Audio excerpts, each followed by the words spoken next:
Good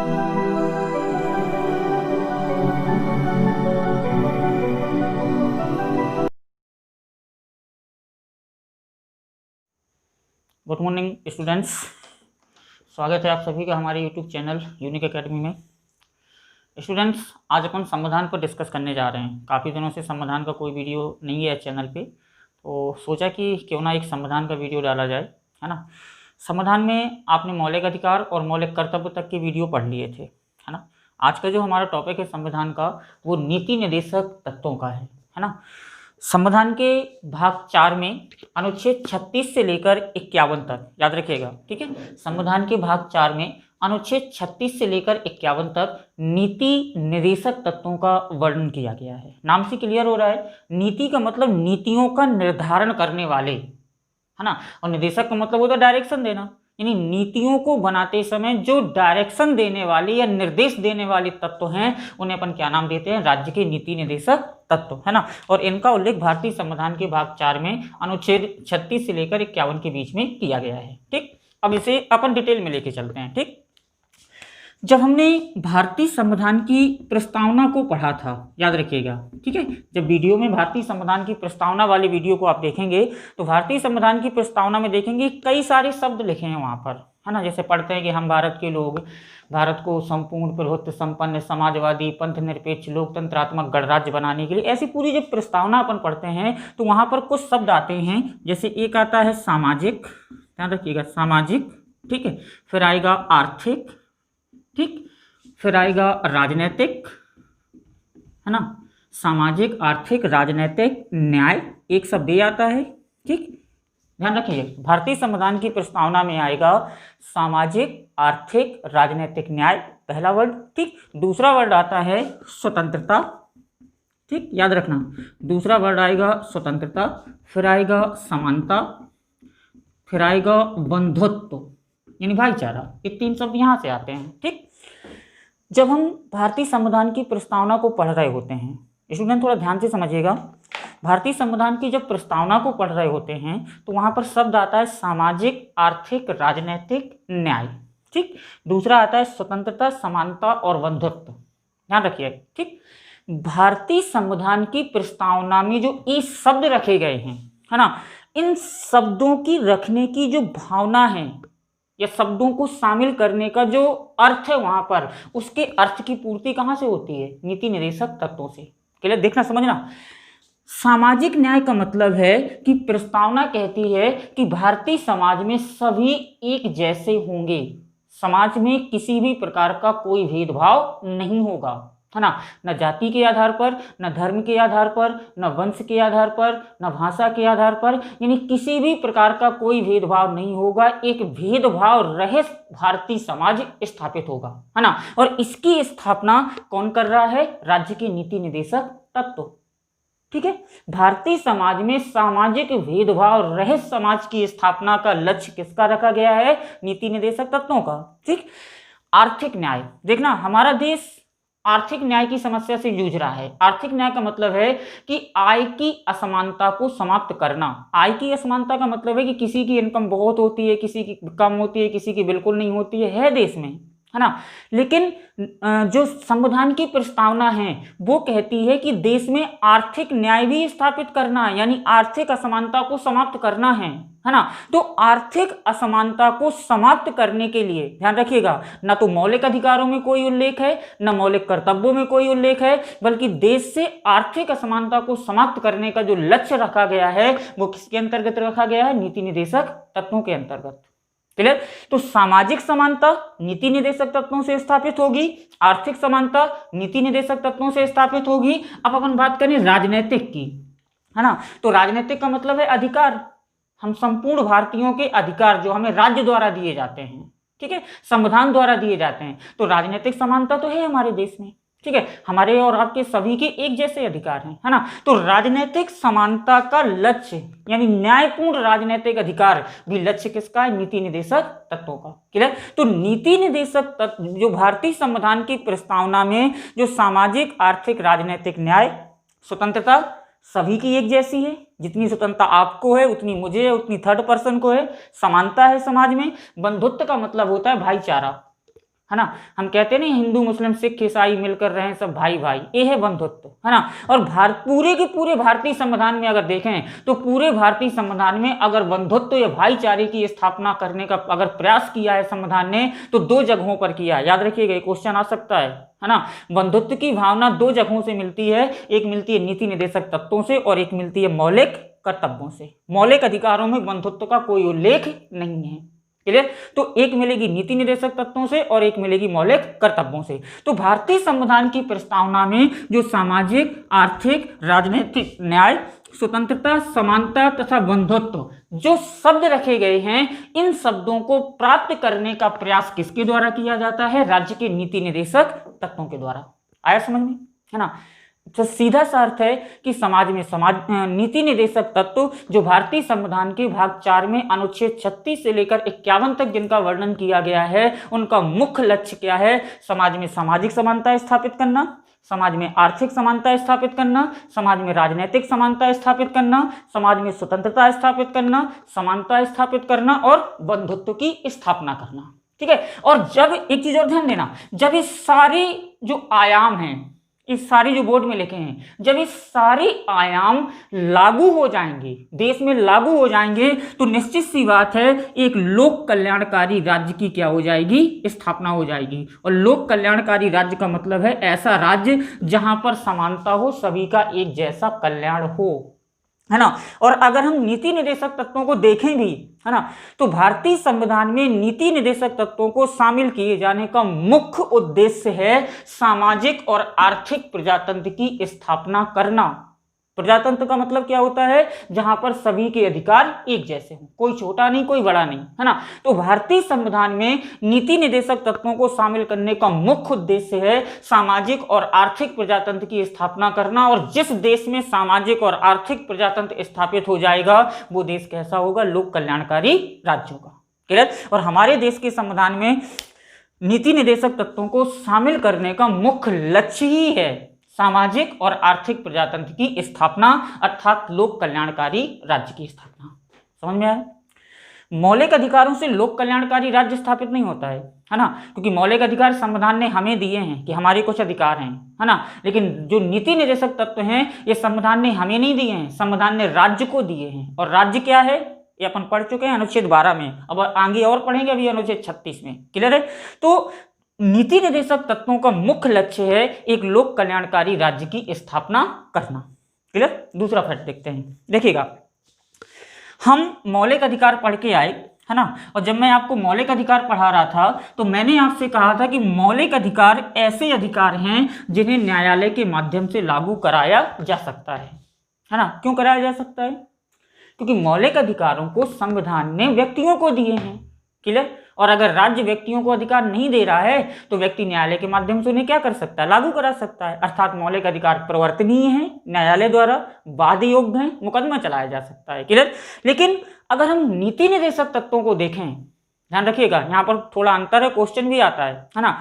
संविधान ने मौलिक अधिकार व्यक्तियों को दिए हैं, जबकि संविधान ने नीति निर्देशक तत्व व्यक्तियों को नहीं दिए हैं, बल्कि नीति निर्देशक तत्व किसे दिए हैं? राज्य को दिए हैं, क्लियर, ठीक।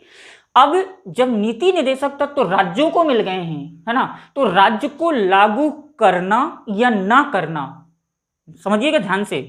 अगर संविधान ने नीति निर्देशक तत्व राज्य को दिए हैं तो राज्य नीति निर्देशक तत्वों को लागू कर रहा है या नहीं कर रहा है, ये राज्य की इच्छा पर निर्भर है। हम उन्हें ना तो न्यायालय के माध्यम से लागू करा सकते हैं, ना कोई शिकायत और कंप्लेन करके लागू कर सकते हैं, है ना, क्योंकि संविधान ने नीति निर्देशक तत्व राज्य को दिए हैं, है ना। राज्य उन्हें लागू कर रहा है या नहीं कर रहा है ये राज्य की इच्छा पर निर्भर है ना। और ये भी संविधान में लिखा गया है कि राज्य इन्हें तभी लागू करेगा जब राज्य के पास पर्याप्त संसाधन होंगे। आप जबरदस्ती लागू नहीं करा सकते निर्देशक तत्वों को, क्लियर। राज्य तभी लागू करेगा जब उसके पास पर्याप्त संसाधन होंगे। लेकिन संविधान आगे कहता है कि जनता के हित, ध्यान रखना, जनता के हित एवं आर्थिक लोकतंत्र की स्थापना करने के लिए इन्हें लागू करना राज्य का कर्तव्य होगा। और कर्तव्य शब्द आते ही ये दिमाग में क्लियर कर लेना स्टूडेंट्स कि कर्तव्य को मानना या ना मानना हमारी इच्छा पर निर्भर है। तो राज्य का कर्तव्य है कि जनता के हित और आर्थिक प्रजातंत्र की स्थापना के लिए वह निदेशक तत्वों को लागू करे। फिर से समझा रहा हूं, मौलिक अधिकारों को लागू करना राज्य द्वारा जरूरी है। राज्य मौलिक अधिकारों को लागू ही करेगा, और अगर नहीं करता है तो हम न्यायालय के माध्यम से लागू करा सकते हैं। क्यों? क्योंकि संविधान मौलिक अधिकार व्यक्तियों को देता है, ना कि राज्य को। लेकिन नीति निदेशक तत्वों को लागू करना या ना करना राज्य की इच्छा पर निर्भर है, क्योंकि नीति निदेशक तत्व संविधान ने राज्य को दिए हैं, ना कि व्यक्तियों को। क्लियर? हाँ, राज्य लागू करेगा जब उसके पास संसाधन होंगे। संविधान कहता है कि संसाधन हैं तो लागू करिए। संविधान आगे कहता है कि राज्य का कर्तव्य है कि जनता के हित और आर्थिक लोकतंत्र की स्थापना करने के लिए वह निदेशक तत्वों को क्या करे? लागू करे।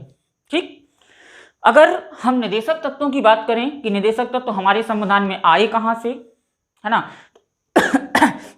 एक वीडियो डला है चैनल में, संविधान के स्रोत। आप वहां अगर उस वीडियो को देखा होगा तो आपको पता चल गया होगा कि इसका आंसर क्या होगा, कहां से आए हैं। देखिएगा, जो नीति निदेशक तत्व हैं वो हमारे संविधान में आयरलैंड के संविधान से लिए गए हैं, है ना। और आयरलैंड का संविधान बना कब था? 1937 में। 1937 में आयरलैंड का संविधान बना, और इस देश के संविधान से हमने नीति निदेशक तत्वों को क्या कर लिया? ग्रहण कर लिया। लेकिन अगर कभी डीप में चला जाए एग्जाम, है ना, और क्वेश्चन करे कि आयरलैंड ने किस देश के संविधान से ग्रहण किए थे, तो आयरलैंड ने ग्रहण किए थे स्पेन के संविधान से। क्लियर? 1937 में आयरलैंड का संविधान बना। ठीक है, ध्यान दीजिएगा, आयरलैंड का संविधान बना, आयरलैंड ने ग्रहण की स्पेन के संविधान से, और हमने किस देश के संविधान से उठा लिए? आयरलैंड के संविधान से। तो ये क्वेश्चन भी आता है कि नीति निदेशक तत्वों को किस देश के संविधान से ग्रहण किया गया, तो हमारा आंसर क्या होगा? आयरलैंड। क्लियर? ठीक, दूसरे पॉइंट की ओर चलते हैं। संविधान सभा जब संविधान का निर्माण कर रही थी तो अनेक समितियां बनी थी, है ना, जिनमें से सबसे महत्वपूर्ण जो समिति थी उसका नाम था प्रारूप समिति, है ना। और प्रारूप समिति के अध्यक्ष आप सभी को पता है डॉक्टर बाबा साहब भीमराव अंबेडकर थे। ठीक, भीमराव अंबेडकर से जब कहा गया कि नीति निदेशक तत्वों में अपने विचार व्यक्त करिए कि नीति निदेशक तत्वों की संविधान में क्या भूमिका होगी, है ना, और मौलिक अधिकारों की क्या भूमिका होगी। ठीक, एक क्वेश्चन आता है कि सीधा सा क्वेश्चन आता है कि संविधान की आत्मा है, या संविधान का प्रवेश द्वार है, या संविधान की कुंजी है ना, कुछ भी, तो हम आंसर दे देते हैं कि प्रस्तावना है ना।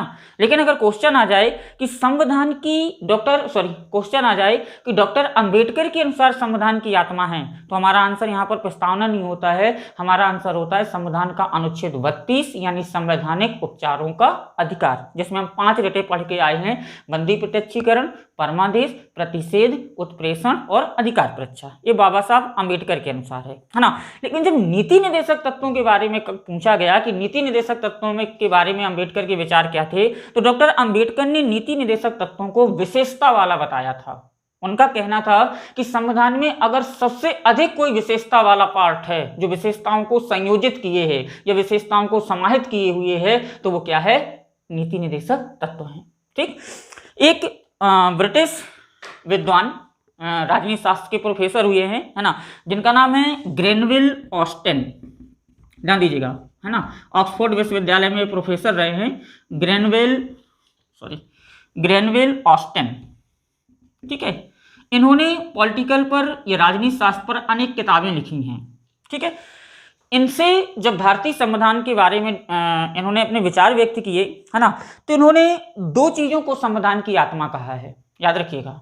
ठीक है, इन्होंने मौलिक अधिकारों के साथ नीति निदेशक तत्वों को मिला देने से कहा है कि भारतीय संविधान की आत्मा का क्या हो जाता है? निर्माण हो जाता है। अर्थात ग्रेनविल ऑस्टिन कहते हैं कि मौलिक अधिकार और नीति निदेशक तत्व ही भारतीय संविधान की आत्मा है। अब यहां से आप कंफ्यूज होंगे, है ना।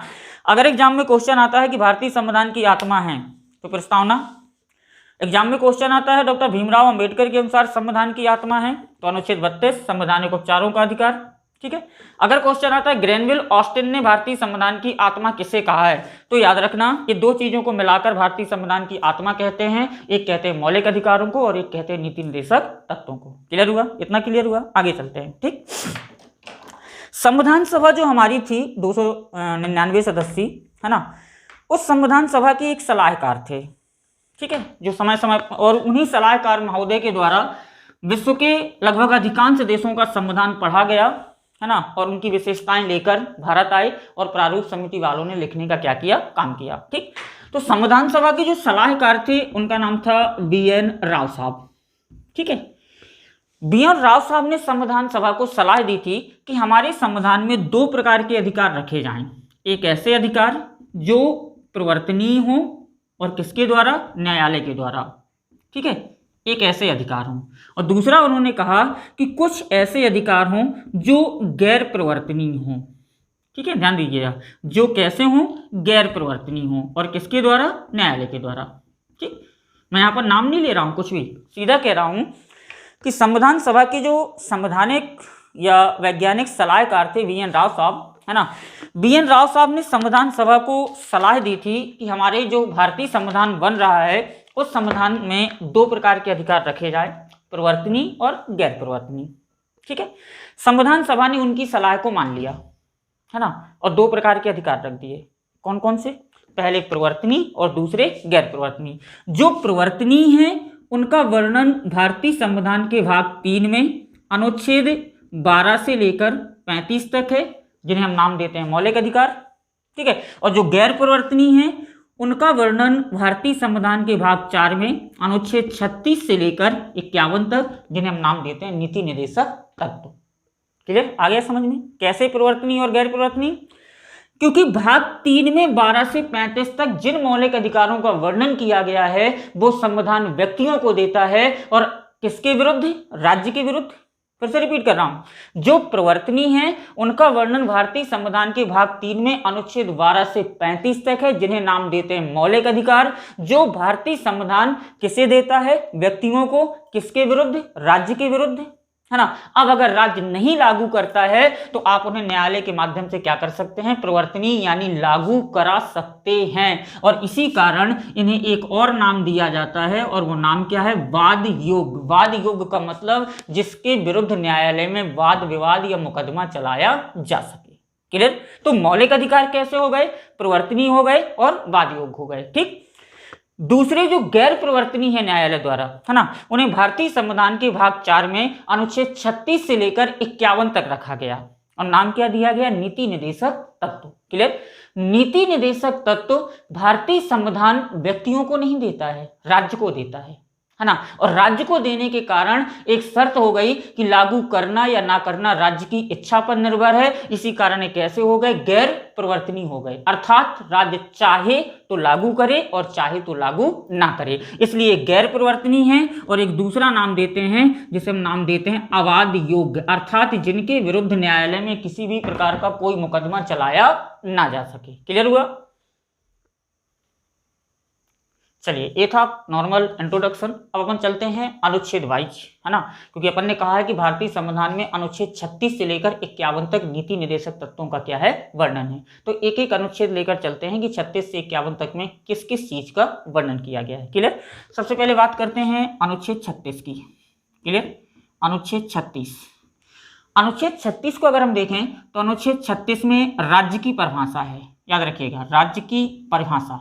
ठीक, जैसे जब अपन ने मौलिक अधिकारों को पढ़ना स्टार्ट किया था तो मौलिक अधिकार थे 12 से 35, अनुच्छेद 12 से लेकर 35 तक, लेकिन मेल मौलिक अधिकार कहाँ से शुरू हो रहे थे, अनुच्छेद 14 से, है ना। इसी प्रकार इनमें है, ठीक है, कि ए है अनुच्छेद 36 से लेकर 51 तक। तो अनुच्छेद 36 में किसकी परिभाषा है, राज्य की, क्योंकि संविधान ने नीति निर्देशक तत्व किसे दिए हैं, राज्य को। तो राज्य की परिभाषा वही है जो मौलिक अधिकारों में किसकी है, अनुच्छेद 12 में राज्य की परिभाषा है, और वहां आप पढ़ चुके हैं, देख चुके हैं, पुराने वीडियो देख भी सकते हैं आप। ठीक, राज्य में 4 स्टेप बताए गए थे कि 4 स्टेप रहेंगे राज्य में। ठीक है, एक क्या रहेगा, संघ यानी संघ की विधायिका कार्यपालिका, एक रहेगा राज्य यानी राज्य की विधायिका और कार्यपालिका। ठीक है, एक रहेंगी स्थानीय सरकारें यानी ग्राम पंचायत और नगरीय निकाय, और एक रहेंगे अन्य ऐसे अधिकरण जो राज्य द्वारा क्या हैं, मान्यता प्राप्त हैं, और ये सारी की सारी संस्थाएं किसके अंतर्गत आती हैं, राज्य के अंतर्गत। क्लियर, तो अनुच्छेद 36 में नीति निर्देशक तत्वों के संदर्भ में राज्य की क्या दी गई है, परिभाषा दी गई है। क्लियर हुआ? ठीक, दूसरा चलते हैं, अनुच्छेद 37, ध्यान दीजिएगा। ठीक, अनुच्छेद 37 देखिए इसे, अभी अपन ने कहा कि नीति निर्देशक तत्व ऐसे तत्व हैं जिन्हें न्यायालय द्वारा प्रवर्तित नहीं कराया जा सकता, जिन्हें न्यायालय द्वारा लागू नहीं कराया जा सकता। तो अनुच्छेद 37 यही कहता है। अनुच्छेद 37 कहता है कि नीति निर्देशक तत्वों को न्यायालय द्वारा प्रवर्तित नहीं कराया जा सकता, अर्थात यह प्रवर्तनीय नहीं है, परंतु है ना जनता के हित, देश की सुविधाओं और सामाजिक और आर्थिक प्रजातंत्र की स्थापना करने के लिए राज्य का यह कर्तव्य होगा कि राज्य इन्हें क्या करे, लागू करे। क्लियर हुआ? तो अनुच्छेद 36 में राज्य की परिभाषा, अनुच्छेद 37 में यही इसी बात का उल्लेख है कि नीति निर्देशक तत्वों को न्यायालय द्वारा प्रवर्तित नहीं कराया जा सकता, परंतु जनता के हित और आर्थिक लोकतंत्र की स्थापना करने के लिए राज्य का कर्तव्य बनता है कि अगर उसके पास संसाधन हैं तो वो नीति निर्देशक तत्वों को क्या करे, लागू करे। क्लियर? अनुच्छेद 38। अनुच्छेद 38 को हम दो भागों में बांट सकते हैं, ध्यान दीजिएगा। ठीक, अनुच्छेद 38 का भी लिख सकते हो, एक भी लिख सकते हो, का के अकॉर्डिंग देख लो। अनुच्छेद 38 का कहता है ना, कि हमें देश में एक ऐसी व्यवस्था की स्थापना करना है, ध्यान दीजिएगा, हमें देश में एक ऐसी व्यवस्था की स्थापना करना है जो सामाजिक, है ना, आर्थिक और राजनीतिक, ठीक, सामाजिक, आर्थिक और राजनीतिक न्याय से पूर्ण हो। अर्थात जो अभी अभी मैंने समझाया आपको कि नीति निर्देशक तत्वों का मुख्य लक्ष्य है देश में सामाजिक, आर्थिक और राजनीतिक समानता या न्याय की स्थापना करना। तो अनुच्छेद 38 एक भी यही कहता है कि हमारे संविधान का मुख्य लक्ष्य है कि देश में एक ऐसा समाज स्थापित हो जो सामाजिक, आर्थिक और राजनीतिक न्याय से पूर्ण व्यवस्था से स्थापित हो। ठीक, 38 ख में कहा गया है कि हमें समाज से आय की असमानता को समाप्त करना है, आय की असमानता को समाप्त करना है। ठीक, और आय की असमानता को समाप्त करने के साथ साथ, है ना, प्रतिष्ठा और अवसर की समानता स्थापित करनी है, प्रतिष्ठा एवं अवसर इनकी समानता स्थापित करनी है। ठीक, अब समझिए इसे। आय की असमानता समाप्त करने का मतलब है कि देश से अमीरी और गरीबी का जो भेदभाव है, अंतर है, उसे समाप्त करना है। ना तो अमीर अमीर रहे और ना ही गरीब गरीब रहे। तो ये पॉइंट तो संविधान तक अच्छा लगता है, संविधान के बाहर अगर प्रैक्टिकली निकालोगे तो पूरा गलत हो जाएगा, समझ रहे ना। क्योंकि अनिल अंबानी, मुकेश अंबानी गरीबों को अपनी संपत्ति दान करके समानता नहीं कर सकते हैं, है ना। तो ये संविधान तक अच्छा है, संविधान के बाहर इसे नहीं निकालना है। 38 खा को ये कहता है कि देश से जो आय की असमानता है उसे समाप्त करने का प्रयास करना है। कर रहे हैं हम लोग आय की असमानता को समाप्त करने का प्रयास, निकट भविष्य में कभी हो भी सकती है। ठीक, प्रतिष्ठा सभी की एक जैसी होगी, कोई छोटा बड़ा नहीं होगा और सबको क्या मिलेंगे, समान अवसर मिलेंगे। क्लियर? तो अनुच्छेद 36 राज्य की परिभाषा, अनुच्छेद 37 न्यायालय द्वारा परिवर्तित नहीं कराया जा सकता, अनुच्छेद 38 दो फैक्ट है इसमें। पहला, सामाजिक, आर्थिक और राजनीतिक न्याय से पूर्ण व्यवस्था की स्थापना करना। दूसरा, आय की असमानता को समाप्त करना, समाज से कोई अमीर और गरीब ना रहे। प्रतिष्ठा और अवसर की समानता स्थापित करना। क्लियर? अब अपन चलते हैं अनुच्छेद, चाहे तो आप इसका स्क्रीनशॉट ले लें क्योंकि मैं अनुच्छेद 39 में जा रहा हूं और वो थोड़ा सा बड़ा है ना, तो स्क्रीनशॉट ले लीजिए, फिर अपन 39 पे चलते हैं। ठीक,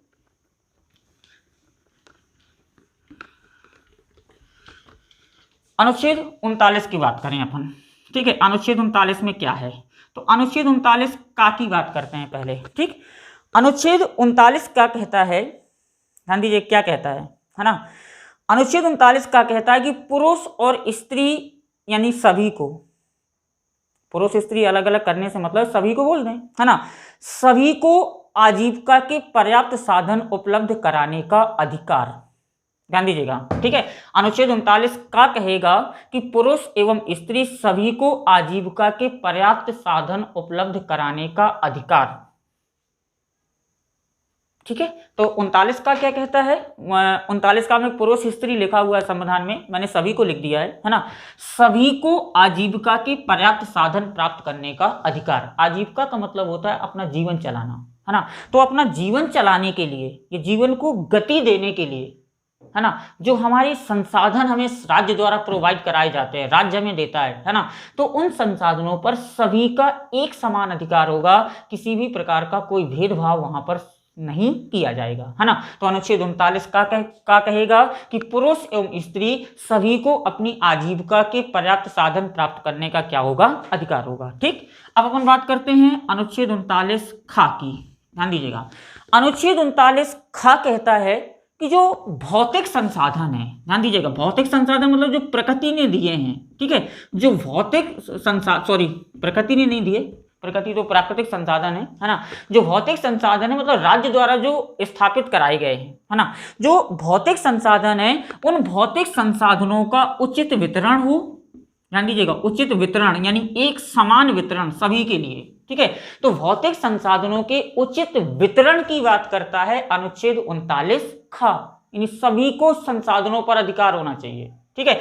अनुच्छेद 39 ग की अगर हम बात करें, ध्यान दीजिएगा, अनुच्छेद 39 ग की अगर बात करें तो अनुच्छेद 39 ग कहता है कि जो उत्पादन के साधन है, उत्पादन, प्रोडक्शन, उत्पादन के साधन क्या है, कृषि भी है, उद्योग भी है ना, कुटीर उद्योग भी है, लघु, जहां से जो कुछ बन रहा है ना। तो अनुच्छेद 39 ग कहता है कि जो उत्पादन के साधन है, यहां पर दो शब्द आएंगे, केंद्रीकरण और विकेंद्रीकरण, है ना। केंद्रीकरण का मतलब होता है समेटकर एक हाथ में दे देना, और विकेंद्रीकरण का मतलब होता है बिखेरकर बहुत सारे लोगों को देना, है ना। तो अनुच्छेद 39 ग कहता है कि जो उत्पादन के साधन है, ध्यान दीजिएगा, जो उत्पादन के साधन है उनका केंद्रीकरण ना किया जाए, बल्कि उनका क्या किया जाए, विकेंद्रीकरण किया जाए, यानी उत्पादन के साधनों पर किसी एक व्यक्ति का अधिकार ना हो, बल्कि देश के संपूर्ण समाज का क्या हो, अधिकार। आया समझ में, ठीक।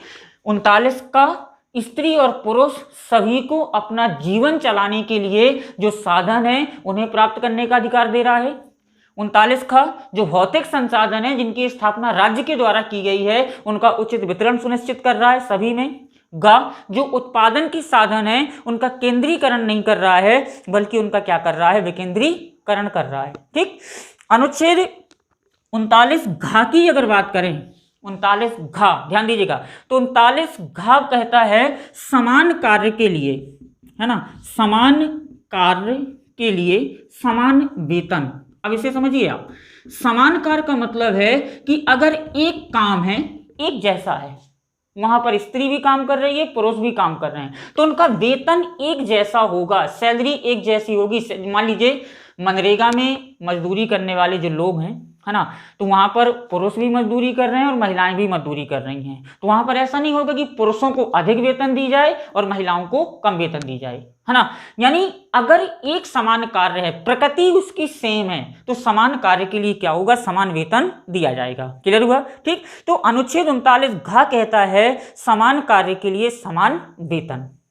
क्लियर हुआ, ठीक। हाँ, अब यहां से थोड़ा सा कुछ चीजें मैं अलग कर रहा हूं, अभी हमें इसमें दो अनुच्छेद और पढ़ना है, अनुच्छेद 39 का और अनुच्छेद 39 चा, वो नए अनुच्छेद हैं और वो जोड़े गए हैं 42वें संविधान संशोधन अधिनियम 1976 के द्वारा, तो वो एक अलग टॉपिक अपन लेकर आएंगे उसके लिए, ठीक। तो 39 यहीं तक समझिए।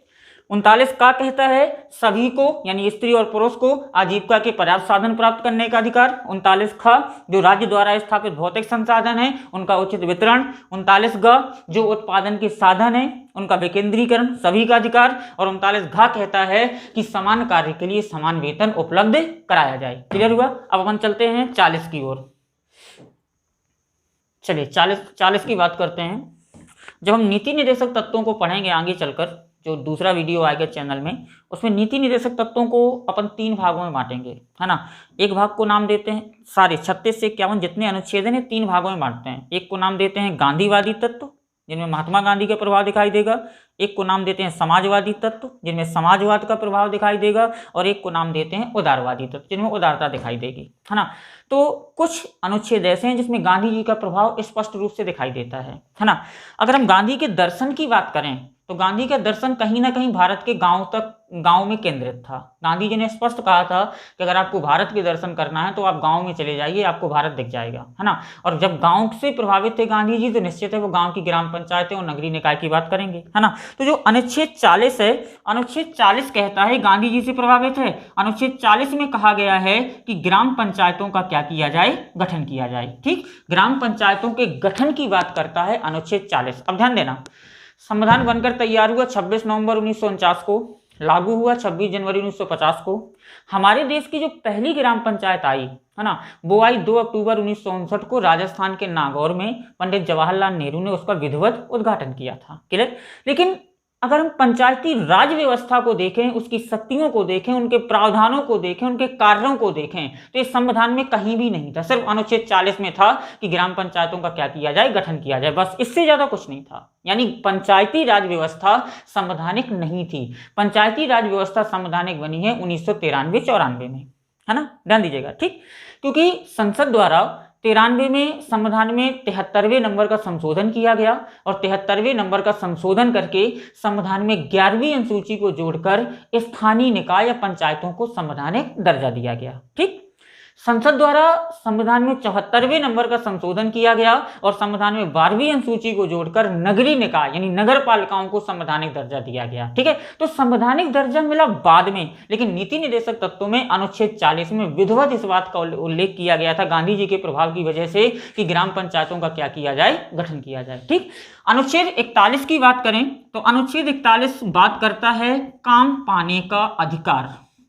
इसमें है तो बहुत सी चीजें, लेकिन मेन है अपना काम पाने का अधिकार। इसमें शिक्षा भी है, लोक सहायता भी है ना, चाहो तो देख सकते हो, इसी में शिक्षा है, लोक सहायता है, काफी सारी चीजें हैं, है ना, लेकिन मेन अपना क्या है, काम पाने का अधिकार। अनुच्छेद 41 काम पाने का अधिकार देता है, यानी हमें राज्य से काम प्राप्त करने का अधिकार है हमारा। अब देखिए जितनी भी योजनाएं चलती हैं, चाहे वो प्रधानमंत्री ग्रामीण सड़क हो, चाहे मनरेगा हो, कोई भी योजना है ना, अगर क्वेश्चन आता है किस अनुच्छेद के अनुसार हैं, तो कौन से अनुच्छेद के अनुसार हैं, 41 के अनुसार, है ना। क्योंकि अनुच्छेद 41 हर भारतीय नागरिक को काम पाने का अधिकार देता है और आपको काम किससे मिलना है, राज्य से, ठीक। अनुच्छेद 42 की अगर बात करूं तो अनुच्छेद 42 बात करता है मातृत्व सुरक्षा की, है ना। ये दूसरे शब्दों में बोलूं तो प्रसूति सहायता, यानी अगर कोई महिला किसी डिपार्टमेंट में, किसी ऑफिस में काम करती है और वो महिला अगर प्रेग्नेंट है, बच्चे को जन्म देने वाली है, तो अनुच्छेद 42 राज्य से कहता है कि आपका कर्तव्य है कि आप उस महिला की सहायता करें, उसे छुट्टियां दें, उसकी सैलरी ना काटें, उसे लीव या अवकाश पर भेज दें, क्लियर। तो अनुच्छेद 42 मातृत्व सुरक्षा और प्रसूति सहायता की बात करता है, ध्यान रखिएगा, ठीक।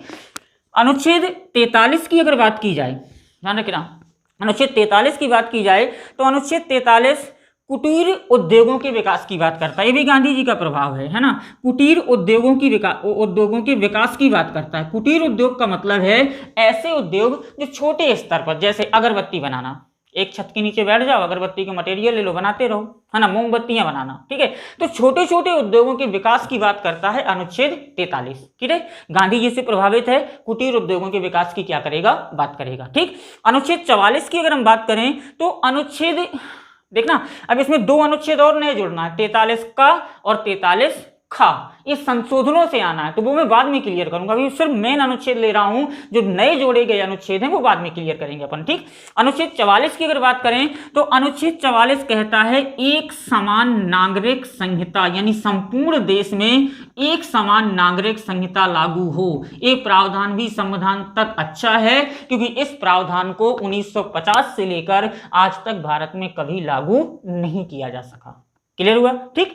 तो एक समान नागरिक संहिता अनुच्छेद 44 बात करता है, ठीक। अनुच्छेद 45 को थोड़ा ध्यान से समझिएगा। अनुच्छेद 45 2002 के पहले अनुच्छेद 45 की भाषा कुछ और थी, है ना, और 2002 के बाद अनुच्छेद 45 की भाषा कुछ और हो गई है, ध्यान दीजिएगा, है ना। 2002 के पहले अनुच्छेद 45 की भाषा थी कि बच्चे के जन्म से लेकर 6 वर्ष की अवस्था तक की उसकी संपूर्ण फ्री शिक्षा की व्यवस्था राज्य करेगा, ध्यान देना। अनुच्छेद 45 की भाषा बदली है किस संविधान संशोधन से, 86वें संविधान संशोधन अधिनियम 2002 के द्वारा, है ना, क्योंकि उसमें शिक्षा पाने का जो अधिकार रखा गया है उसकी उम्र रखी गई है 6 से 14 वर्ष, क्लियर हुआ, ध्यान दीजिए, ठीक। तो 2002 के पहले अनुच्छेद 45 की भाषा थी कि जन्म से लेकर 6 वर्ष की अवस्था तक के बच्चे की फ्री शिक्षा की व्यवस्था राज्य करेगा, लेकिन 2002 के बाद इसकी भाषा हो गई कि 6 से 14 वर्ष के बच्चों के लिए जो निःशुल्क और अनिवार्य शिक्षा है उसकी व्यवस्था कौन करेगा, राज्य करेगा। तो यहां ध्यान रखना 2002 के पहले उसकी भाषा है 6 वर्ष और 2002 के बाद उसकी भाषा हो जाती है 6 से 14 वर्ष, निःशुल्क एवं अनिवार्य शिक्षा, क्लियर, साथ में भोजन, साइकिल, ड्रेस, किताबें, सब कुछ। अनुच्छेद 46 की अगर बात करें, है ना, तो अनुच्छेद 46 अनुसूचित जातियों और अनुसूचित जनजातियों तथा जो पिछड़े वर्ग के लोग हैं, जो पिछड़ी जातियां, दुर्बल वर्ग के लोग हैं, उनके हितों की सुरक्षा करने के लिए सामाजिक न्याय की व्यवस्था करता है, क्लियर, व्यवस्था करता है, लागू नहीं करता। अनुच्छेद 40 कहता है कि जो SC ST की जातियां हैं, जो समाज के दुर्बल लोग हैं, उनके हितों के संरक्षण के लिए उनके लिए सामाजिक न्याय सुनिश्चित किया जाए, जिससे समाज में भेदभाव रहित समाज की क्या हो सके, स्थापना हो सके। क्लियर, तो ये थे अनुच्छेद 40 ग्राम पंचायतें, अनुच्छेद 41 काम पाने का अधिकार, अनुच्छेद 42 मातृत्व सुरक्षा या प्रसूति सहायता, अनुच्छेद 43 कुटीर उद्योग, अनुच्छेद 44 एक समान नागरिक संहिता, अनुच्छेद 45 इसे याद रखना 2002 के पहले 6 वर्ष है और 2002 के बाद 6 से 14 वर्ष। अनुच्छेद 46 बात करेगा SC ST और समाज के दुर्बल जातियों के सामाजिक न्याय की स्थापना करने के लिए। ठीक है, चलिए 47 की बात करते हैं। ठीक है, अनुच्छेद 47 कहता है कि राज्य पोषण स्तर, यानी जो हमारा खान पान है ना, पोषण स्तर एवं जीवन स्तर, जो हमारे जीवन जीने का तरीका है ना, राज्य पोषण स्तर एवं जीवन स्तर में सुधार करने का प्रयास करेगा, है ना। साथ ही राज्य मादक पदार्थों के उपयोग पर प्रतिबंध लगा सकता है, और मादक पदार्थ आप जानते होंगे ऐसे पदार्थ जो नशीले होते हैं, जैसे शराब, गांजा, चरस, अफीम।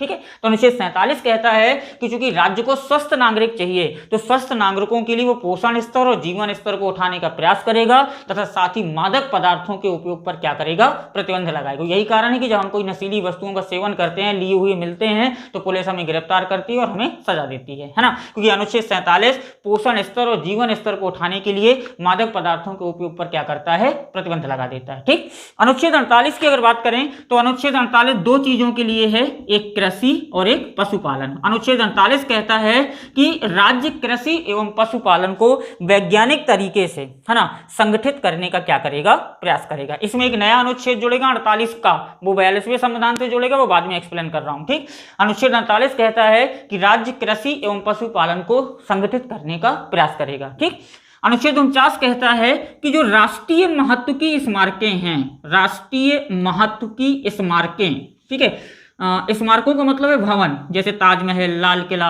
कुतुब मीनार, है ना, ये सारी चीजें। ठीक, तो जो राष्ट्रीय महत्व की स्मारकें हैं, राज्य इनकी क्या करेगा, सुरक्षा करेगा। ठीक, किसी भी देश के, अगर देश लोकतंत्रात्मक है ना, तो देश की शासन व्यवस्था के 3 अंग होते हैं। मैं बहुत दिनों से समझा रहा हूं आपको, कार्यपालिका, विधायिका और न्यायपालिका। कार्यपालिका अलग है, विधायिका अलग है, न्यायपालिका अलग है। न्यायपालिका न्याय देने का काम करती है, विधायिका कानूनों का निर्माण करती है, और कार्यपालिका उन कानूनों पर शासन करती है। ठीक, तो अनुच्छेद 50 क्या कर रहा है, कार्यपालिका एवं न्यायपालिका का पृथक्करण, कार्यपालिका एवं विधायिका का पृथक्करण, यानी कार्यपालिका और विधायिका दोनों अलग अलग होंगी ना। सॉरी स्टूडेंट्स, कार्यपालिका एवं न्यायपालिका इनका पृथक्करण कर रहा है। ठीक है, अनुच्छेद 50 कार्यपालिका को न्यायपालिका से अलग कर रहा है। उसके पीछे करने का कारण क्या था, आप समझिए। विधायिका बनाती है कानून को, है ना, विधायिका यानी संसद कानून बनाती है। ठीक, विधायिका द्वारा बनाए गए कानून पर शासन कौन करती है, कार्यपालिका, है ना। और अगर विधायक कार्यपालिका से कोई गलती हो गई तो यहाँ पर पनिशमेंट देने का काम कौन करती है, न्यायपालिका। ठीक, अगर अनुच्छेद 50 ना होता और ये दोनों एक ही होते, है ना, तो विधायिका कानून तो बना देती, ये लोग शासन करते, दंड देने वाला अंग कोई नहीं होता, क्योंकि जब कार्यपालिका इस पर हावी हो जाती न्यायपालिका पर, है ना, तो न्यायपालिका शायद इसे दंडित ना कर पाती, है ना। दोनों अलग अलग हैं, कार्यपालिका अलग है, न्यायपालिका अलग है। ठीक, तो न्यायपालिका कहीं ना कहीं कार्यपालिका के कार्यों पर क्या रखती है, नियंत्रण रखती है ना। तो अनुच्छेद 50 कार्यपालिका और न्यायपालिका का क्या करता है, अलग अलग करता है। ठीक, अनुच्छेद 51 की अगर बात करें तो अनुच्छेद 51 देश की विदेश नीति है ना। अनुच्छेद 51 कहता है कि अंतर्राष्ट्रीय शांति एवं सुरक्षा को बढ़ावा देने के लिए तथा विश्व के देशों के मध्य मित्रतापूर्ण संबंध स्थापित करने का राज्य क्या करेगा, प्रयास करेगा, और इसे हम शॉर्ट में कहते हैं भारत की विदेश नीति। तो अगर क्वेश्चन आता है कि भारत की विदेश नीति का वर्णन संविधान के किस अनुच्छेद में है, तो संविधान के किस अनुच्छेद में रहेगा, अनुच्छेद 51 में। क्लियर, ये थे हमारे मेन अनुच्छेद 36 से लेकर 51 तक। अब कई संशोधनों के द्वारा इन अनुच्छेदों में काखा करके जोड़े गए, तो जो जोड़े गए हैं वो अब अपन नेक्स्ट वीडियो में देखेंगे। एक छोटा सा टॉपिक अभी और पूरा करते हैं, है ना।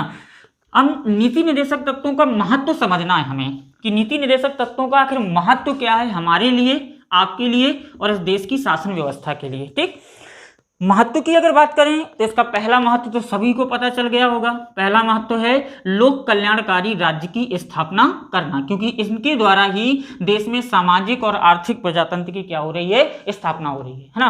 तो इनका पहला महत्व है नीति निर्देशक तत्वों का लोक कल्याणकारी राज्य की स्थापना करना। दूसरा महत्व है आर्थिक और सामाजिक प्रजातंत्र की स्थापना करना। ठीक, ये मैं उन स्टूडेंट्स के लिए क्वेश्चन टॉपिक समझा रहा हूँ जो स्टूडेंट पीएससी और यूपीएससी लेवल की तैयारी करते हैं, क्योंकि वहां पर जो क्वेश्चन आता है वहां पर क्वेश्चन आएगा नीति निर्देशक तत्वों का महत्व है, और 4 ऐसे ऑप्शन रहेंगे, एक कोई रॉन्ग होगा जो हमें सेलेक्ट करना होगा, है ना। तो इनका पहला महत्व है लोक कल्याणकारी राज्य की स्थापना, दूसरा महत्व है आर्थिक और सामाजिक प्रजातंत्र की स्थापना, तीसरा महत्व है कि भारत सरकार के, है ना, विकास संबंधी जितने कार्य हैं, है ना, तथा जितनी नीतियां हैं जो संपूर्ण देश के विकास से संबंधित हैं, वो सारी के सारे कार्य और नीतियां किससे रिलेटेड होती हैं? नीति निर्देशक तत्वों से। कोई भी योजना हो, है ना, जिससे विकास हो रहा हो, ठीक है, तो वो सारी योजनाएं किससे रिलेटेड होती हैं? नीति निर्देशक तत्वों से। ठीक, चौथा इनका महत्व है कि अगर संविधान के दर्शन को आप समझना चाहते हैं तो संविधान का दर्शन आपको कहां से दिख जाएगा? नीति निर्देशक तत्वों से। क्लियर? तो 4 ही मेन है, लोक कल्याणकारी राज्य की स्थापना, आर्थिक व सामाजिक प्रजातंत्र की स्थापना,